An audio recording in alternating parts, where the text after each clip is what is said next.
Weather, weather. Folks, we're going to get to the weather here in just a second, but I've got to ask you a question first. What is going on with the fast food industry these days? Back in the 80s, you could walk into a store, and occasionally you'd find a table that was a little bit dirty or some food on the floor, maybe an unfriendly staff member or two, but if you walk into a restaurant nowadays and you see a clean table, you better get to it before somebody else beats you over there, folks, because it is a rarity these days. You walk up to the soda fountain, half the drinks don't work, lids are all over the place, and you can actually drive around in the drive-through most of the time, pick up your food, wait for it, go inside and eat before you could actually order the food from inside the restaurant and get it. It's a different experience. I tell you what, if you've got any thoughts about that, type them down in the comment section. Plus the cost of a combo approaching $15, that's un-American. I don't know about you, but that's crazy. Really shouldn't be eating a lot of fast food anyway. It's bad for us and saves a lot of money to eat in. But just had to rant that. I was on vacation this past weekend. We had to stop in at a couple of places, and boy, it's just not a good experience anymore. Anyway, it's going to be a little bit of a different kind of show today, folks, as you can already tell. Not a lot going on in the weather world. Quiet tropical front, quiet on the severe weather front. Most of us have a kind of a quiet, benign pattern in place. Quiet on the space weather front, so not looking at a whole lot of activity across the board. I found some interesting things that I'm going to get into today. We're going to talk about a couple of things that we don't normally talk about. I'm going to teach you a few things too. It'll be a fun show. Not going to spend a whole long time on the show today, or 25 minutes or anything like that, but we're going to get into a few things that I think you'll find interesting. Got an interesting weather IQ question coming up, as well as a historical weather tidbit that'll crawl across the top of the screen, and just a general this day in history thing that you want to find out here in a minute. We'll stick around for that and I'll tell it to you. But folks, some of us have been really, really dry. And as you can see, this is the drought monitor. I showed this quickly yesterday, but you can tell here that the west is pretty dry. Look at these colors. So this orange color, it turns green when I hover over it, unfortunately. But this is severe drought. Red is extreme drought. And this maroon down here between New Mexico and Arizona is exceptional drought. So look at this big area of the west, dry in drought conditions, drought building over the mid-Mississippi Valley up into the northeast. Some of you have commented from the northeast that you haven't seen a lot of rain up there, and you just really haven't. High pressure's in control this week. You're not going to see much in the way of rainfall up there either. South Florida, that should be getting a little bit better with the next drought monitor, because we've got a stalled front. We've got a lot of thunderstorm activity over South Florida, South Texas as well. Now, this is the European ensemble mean over the next 7 days. Why am I showing this and not just the regular European model? Well, the ensemble mean is made up of 51 members, and if you don't know how this works, they run the operational European, they do this with the GFS model, the American model as well, out to 360 hours, but there could be some things going on in the atmosphere that the model is not picking up on. So what they do is they rerun that at a lower resolution, and then they tweak the initial conditions of the atmosphere, the temperature, the pressure, the wind, things like that, and rerun that again. And then they do it again, they tweak it again and do it again and again and again. And they do that 51 times. And then you have 51 different, eventually you have 51 different members, the control plus 50 members. So 51 total members of the European ensemble mean. And each member you could look at. That's not really the way you want to use those, though. So you sort of combine those together and you start to get an idea of the variability of the atmosphere. How sensitive is it to those little changes that you made? If you start seeing a great divergence across all of those members, then you understand that the atmosphere is very, very sensitive to those changes, and it reduces your confidence in the forecast over the long range as we go farther out in time and you look at that data. But if you don't see a lot of changes, that means the atmosphere is kind of stable and you can really kind of trust what the model is showing you. That's the ensemble forecasting method. And when you can look at the European operational, compare it against the ensemble mean and see good comparison, that increases your confidence in the forecast. And when you can take that and compare it to what the GFS and its ensembles are showing, and if there's good comparison, that increases your forecast confidence. You see how that works? Hope that makes sense. That's why we talk about ensembles a lot in forecasting. That's why I show them a lot here. Now, I'm showing you the European ensemble, but I've already done the heavy lifting, and The GFS ensemble generally agrees with this, so our confidence is kind of high that over the next 7 days, this map is showing the precipitation anomalies above or below average precipitation over the next 7 days, the 7-day average. You can see these yellow colors. The darker the yellow, the drier it's going to be relative to normal over the next 7 days, and that's what we're seeing here. The green colors are wetter than normal conditions over the next 7 days as the model sees it. The darker the greens, the wetter the more wet than normal we'll see. And you can see where we're seeing normal to above normal conditions in terms of rainfall over the next 7 days, and that's up here in the Pacific Northwest and the Northern Plains. Everybody else east of the Rockies, pretty much with the exception of the upper Midwest, looking at drier than normal conditions, unfortunately. How much rain are we talking about? See, there's the GFS. See, it kind of shows the same thing. How much rain are we talking about? Well, we're talking about maybe 1 inch to 2 inches of rain across the northern tier into the UP of Michigan and then back into the south central plains. Everybody else not looking like a lot of rain here. Look at this. 1/2 inch, maybe 3/10 of an inch. You start to get into the blues, that's where you get into 1/2 inch, and then along the mid-Atlantic coast down here in Florida could see an additional 1 inch or 2, 3 of rain with the stalled frontal boundary. But everybody else looking not so good in the rain department where we need it over the next 7 days. What about temperatures? Well, GFS and EPS agree as well that the next 5 days, I don't have a 7-day average, I just have a 5-day average, are going to be below normal across the east and southeast and again across the west, where a new trough storm system is working in here in the west and across South Texas too, and above normal across the Pacific Northwest, particularly Washington State, across the northern tier and into the plains. We've got a return flow. High pressure is in control in the east, and return flow coming back out of that. Return or flow coming out ahead of that trough is pumping in moisture out of the south here in the plains, and that's why you get kind of the convergent. You're also seeing moisture pool into that area too. That'll be a little bit of a focus for showers and thunderstorms. If we take a look at the actual temperature anomalies over the next few days, here we are currently here. Let me get out to current. This is Tuesday morning. So we're seeing these blues over much of the eastern portion of the country, with the exception, unfortunately, of South Florida, reds out west, blue pushing into California, Nevada, and Oregon, though. And as we go on out through Wednesday and Thursday and Friday, blues kind of hang on in the east. So we see the below normal conditions persist in the east, above normal in the plains as a ridge takes hold, and below normal out west as that trough works in. And we get on into Friday and Saturday and then Sunday, and things start to moderate as we get on in toward early next week. Still hanging on to a few blues for dear life over here in the east, but in the west as well. But the central portion of the country is warming up, and that portends a warm up for much of the U.S. as we get on out in time. And that's what we're looking at over the next 5 to 7 days in a general sense. Well, we'll take a look at specifics over the next couple of days here in a minute. But right now, I've got your weather IQ question, and it is tropical related, and I hope this is a fun one because it occurred to me that I haven't asked this yet. So here it is. What state holds the record for the most named tropical cyclone impacts within a single season? Texas, Florida, North Carolina, or Louisiana? If you know it, type it in the comment section. If you don't, hang out till the end of the show. I will reveal it to you then. But up next, we are going to take a look at what's going on in the tropics. We're going to check in on those tropics here in just a second, but before we do, got a couple of other things that are going to set the table for us. But if you haven't yet subscribed, folks, please consider doing so. This is what we do every day on this channel. We look at the weather and all aspects of it. This is Cold Rain's Weather World. We've got all the weather and teach a few things, have a little bit of fun along the way, and I promise you're going to learn a couple of things too if you stick around.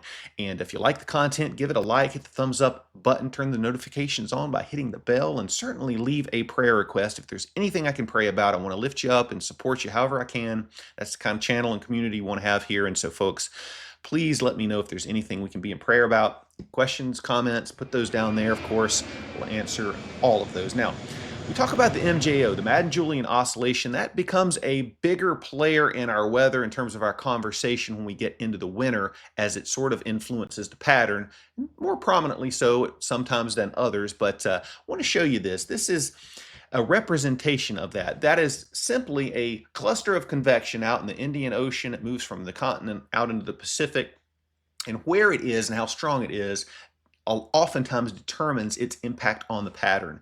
This is a representation of that graphically, and you can see this chart is broken out. It's a square chart here broken out into 8 phases, 1, 2, all the way up to 8. And this squiggly line here is where the convection has traveled and how strong it's traveled. The farther out it is from the center is stronger, okay? It's a stronger pulse. This black line kind of goes like this. It's traveled around, and now here it is in phase 2.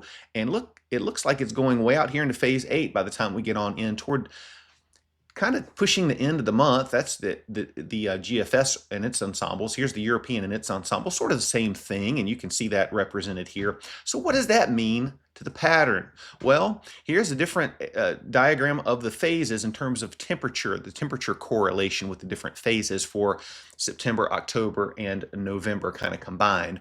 Look at phase 8. Looks warm, doesn't it? For much of the country, browns and oranges are warm.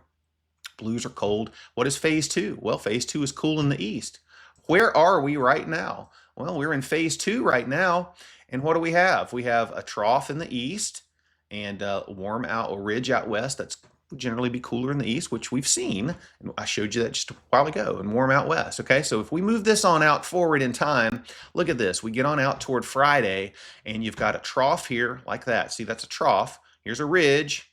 Center of the country. Here's another trough on the east coast. That's why we're hanging on to the blues and the cool out here and the cool out here and the warm out here in the central portion of the country. Got a big ridge building into Canada. And so as we go on out in time, the upper air, this is basically mid-level height pattern, folks. This kind of determines what happens at the surface. Look at this. It's like a big omega ridge up here. Look at this. You got a big shape. See, that's kind of shaped like an omega like that. Trough, big ridge, trough. So we're still in kind of that pattern, but that ridge is really building up in Canada. So this tells me the center portion of the country is going to be normal or warmer than normal, more so up here toward the northern plains as we get on out into next Monday, next Tuesday. And then we kind of get into a zonal pattern with ridging across Canada, not much troughing in the lower 48. That would lead me to believe we have quieter weather for the most part, and generally milder than normal temperatures as we've got some of these heights that are pretty high across the states here. And so still got kind of a zonal flow. Looks like we've got a flow that's going to keep hurricanes off. And as we move this on out in time, kind of got a little bit of a split flow. You see here's a flow kind of coming in like that. Here's another sort of a subtropical jet flow. So interesting kind of look here, but again, we're not seeing a lot of big troughs, which would lead to big storm activity. All right, so does that make sense? I hope it does. And we get on way out here in time, and look what happens to this. You can just see the big winds kind of blowing across the United States, and this would keep tropical activity away from the United States. Just the westerlies would just blow it on in this way. So I wouldn't expect a lot of big tropical hurricanes, storms or hurricanes to impact as long as this pattern is in place if this comes to pass. So that's what's going on here, folks. I hope that made some sense to you in terms of what the longer range pattern is set to look like. Now, let's take a look at the tropics themselves and see what's kind of going on here in the tropical outlook. So not a lot, really. This is the European operational, and I'm just going to run this out to see if it's showing anything at all. We get on out into Saturday, into Sunday. Nothing. Look at this. Just really nothing going on. A little bit of wave activity developing along the frontal boundary that stalled off the coast. Could bring some rain to Nova Scotia up there. But look at this. Just nothing. Couple of little waves trying to develop, but they go way up into the North Atlantic and get on out of here. Not anything at all from the European model itself. GFS is very, very similar. One of the big problems is dry air. We've been talking about that. Brown is dry here. I'm going to draw this for you so you can kind of keep an eye on it. Here is the Gulf, the Caribbean, the main development region, and places we would want to watch out for. So there we have it. Now watch what happens as we go on out in time. Look at this dry air, just dry, dry, dry, dry, dry. We finally get a little bit of a moisture pocket rolling off of Africa around Saturday and Sunday, but look at the Gulf, man. It is just shut down in terms of moisture. Caribbean as well. We go out in time, the Caribbean gets a little more favorable, but boy, that dry air just really stays in place, and we get another big surge of it 2 weeks out. So dry air is not going to help us at all in terms of achieving tropical development, which is good news. Here's the wind shear. Way on out in time. I've just rolled this on out. You get kind of a favorable look here in the Caribbean 2 weeks out, but look at this. This is the European ensemble. Lots of shear here in and around the United States. That would tell me that anything approaching is going to get blown apart, weaken, and hit the accelerator off to the north and to the east pretty quickly.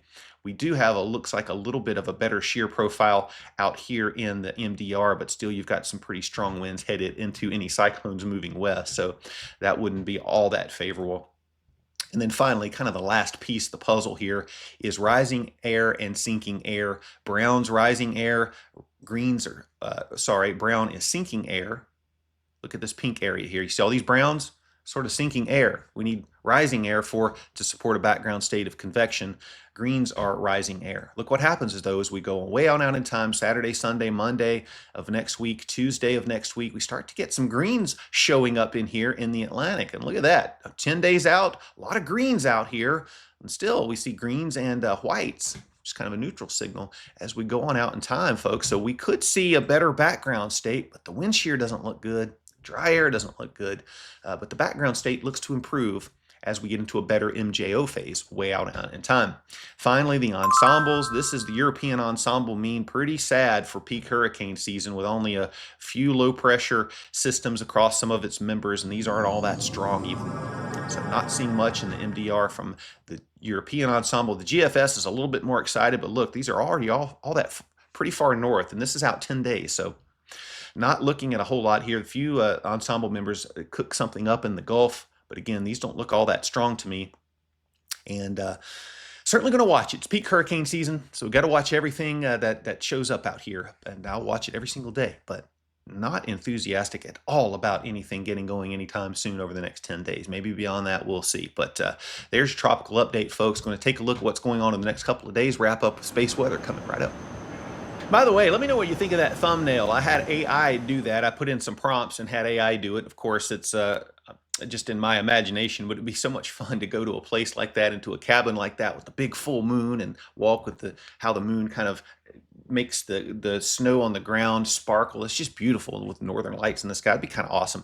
But I thought that'd be kind of a fun thumbnail to put up there today. Anyway, satellite picture over the lower 48. We're going to rapid fire this section. Just not a lot going on here. We've got certainly some rain showers with this new system coming into the west in parts of Nevada, Eureka, California, up toward just south of Salem, Oregon, and some scattered showers up in Seattle and over here, or up in Washington State and over here in central Idaho too.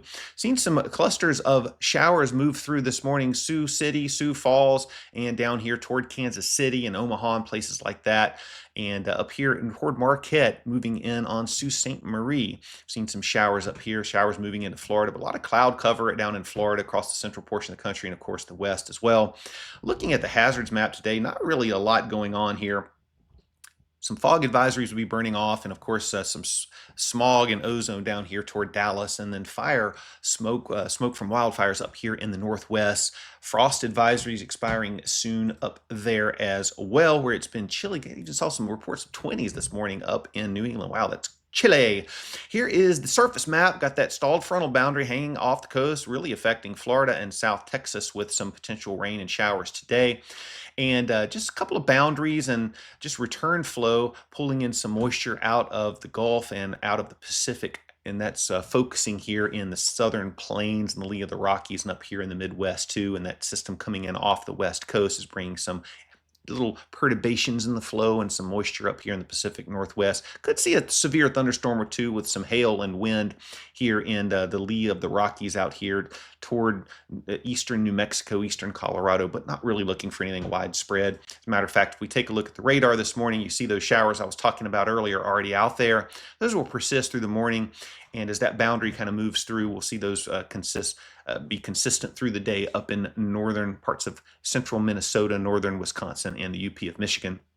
Florida, you're seeing rain pretty much all day with that stalled frontal boundary, little waves moving in there. And it's just their, monsoonal flow cranking up out here in the Four Corners area, bringing you all some showers and thunderstorms through the evening hours, and out here in the Pacific Northwest as well. A lot of that will die off. Maybe see a cluster or two hang on here in Nebraska and down into Kansas. But other than that, not really a lot going on. No severe weather. Smoke forecast, folks, is, let's see if we can get this operational here. It's not here. Maybe if I refresh it, it will redo it. There we go. Sort of set there for a while. I'm just going to zoom this in just a little bit where we can see, but you can see smoke in the high levels. This kind of light color here is not really bothering anybody, but makes a haze kind of in the atmosphere. So when you're looking up and you see that haze, that's what's going on here. More prominently, it's bothering us up here in the northwest, where it keeps our air quality not so good up there. In terms of temperatures over the next couple of days, really looking at warm temperatures in the plains, 90s surging up toward South Dakota, 80s around that, 80s and 90s back here in South Florida, looking at some humid conditions in the central plains down here into the deep south as well, but very pleasant 60s and 70s across the northeast into the northern Ohio Valley, upper southeast into the Midwest as well, and a little bit chillier out here, not having to battle those hundreds in the interior northwest, hundreds still in the desert southwest.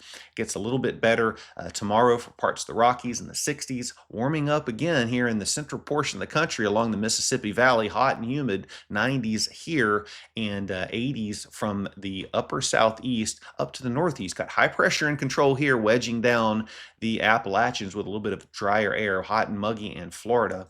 Low temperatures over the next couple of days, really nice. 30s and 40s, even some 20s here this morning. Look at that. That is unbelievable. So we've got that going on today. We've already seen those lows. So let's just move on out here toward Wednesday morning. Got lows moderating a little bit, not seeing as many 20s on the map here, but certainly some 30s and 40s to the northwest. It's 48 this morning. That felt good outside in here in Morganton. 60s across much of the rest of the country until we get out here to the west, where we're seeing temperatures in the 30s and 40s and the higher peaks.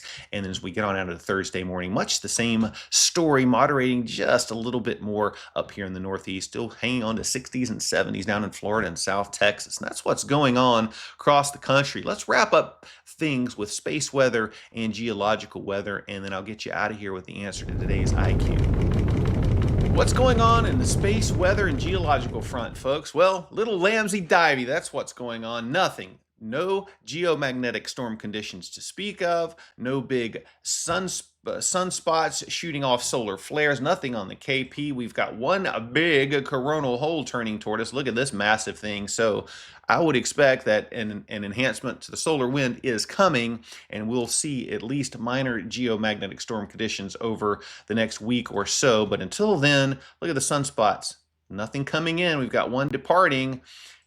It's kind of changing around complexity-wise. It's got some negative and positive, but they're not really interspersed all that well. But this is kind of morphing, so we'll watch it as it departs. Earthquakes, nothing here, and nothing in the volcanic ring of fire in the Pacific here. So we don't have anything going on there. So everything's kind of quiet on space weather front too. It's just an anomalously quiet period.